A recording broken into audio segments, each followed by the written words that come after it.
It is, and you know, it's often said that the health of the team is reflected in the face of the coach. And that often means that language is important, and the words that coaches use to encourage and inspire their players during, before and after games is hugely important. Whilst the game's going on, the question is, are you energizing your players throughout the performance, or are you taking energy away from them?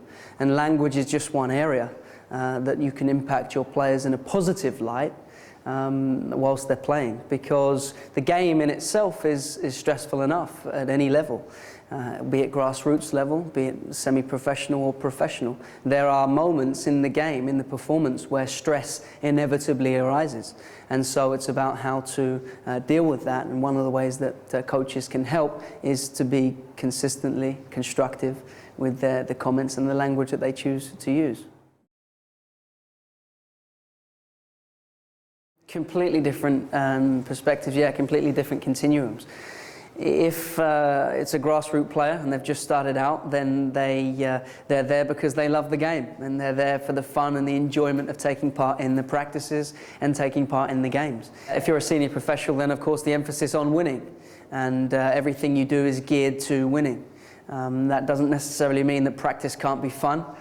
Part of what we do with the senior professionals is break up practice with you know, fun games like head tennis, for example, or football golf, or a fun penalty shootout to keep it fresh. And variety is of course important, not at any level, at a professional level, at amateur level.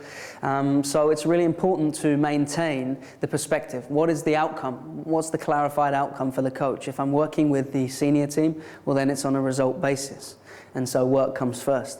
If it's with the grassroots players, then of course they're involved because of the fun and the enjoyment. And everything that the coach does, everything that the session is geared towards, is providing an environment and a platform for the players to progress with fun, with energy, and with excitement. And to expect and to create an environment where coaches can get their players to connect with passion, connect with the reason why they got involved in the first place. If you take any professionals and you trace their history back to when they first began, they would be involved because they fell in love with the game. And it might be in the playground, or it might be in the streets, or if you go back far enough, you'll find that they started because there was a passion and a love and an enthusiasm for the game itself. And especially at grassroots level, we must remember that. That is a great question, and I think it can probably be defined, the answer can be defined in terms of, when I work with coaches, I always ask them, what is the purpose of your role? Why are we here? And ask them to define the purpose of what they're doing. And if you're working with young players at a grassroots level on a Sunday morning and you're kicking off to win the game, to make yourself feel good as a coach, well then we may have a problem, because that's not why they're there. What is the purpose? Well, they're there to have fun and to do the things that we've just mentioned before. So in getting the coaches to think about why they're with the players, they can remind themselves some of the reasons why they're involved. So to help players progress and develop in a fun and friendly environment, grassroots level. And you know, coach is either an energizer or he's an energy vampire. He takes energy away. He either provides a platform that is constructive to progress and it's fun and engaging, or he doesn't.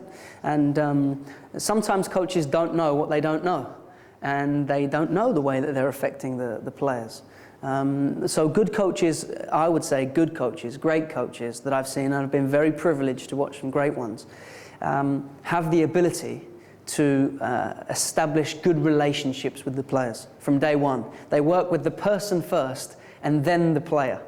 And so from working from that perspective, you get a lot more from the player than you would if you were just working in a very constricted way.